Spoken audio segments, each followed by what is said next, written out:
Kënaqësia është e imja. Pothuajse gjithçka ka ndryshuar në Shqipëri. Pothuajse gjithçka? Pothuajse gjithçka. Unë sigurisht nuk kam ndryshuar.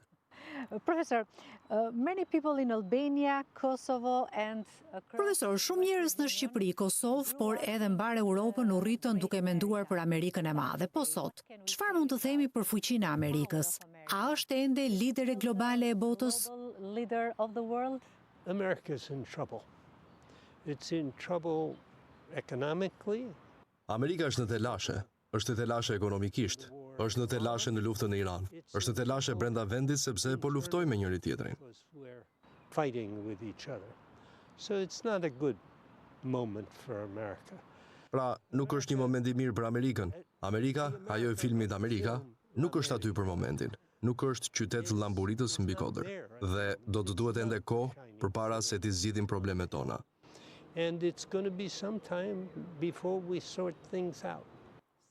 Pra ta bëjmë Amerikën përsëri madhështore, slogani i presidentit Donald Trump nuk po funksionon më? It's not worthy anymore.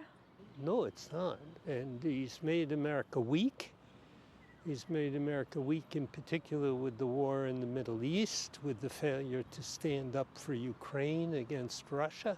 Jo, nuk po funksionon. Dhe ai e ka bërë Amerikën të dobët. Ai e ka dobësuar Amerikën veçanërisht me luftën në lindjen e mesme, me dështimin për t'i dalë mbrojtja e Ukrainës kundër Rusisë. E ka dobësuar Amerikën edhe brenda vendit, sepse njerëzit e pasur po pasurohen edhe më shumë dhe njerëzit që punojnë nuk janë në gjendje të mbijetojnë. Pra, jo, kjo nuk është një Amerikë që është bërë përsëri madhështore. As pak.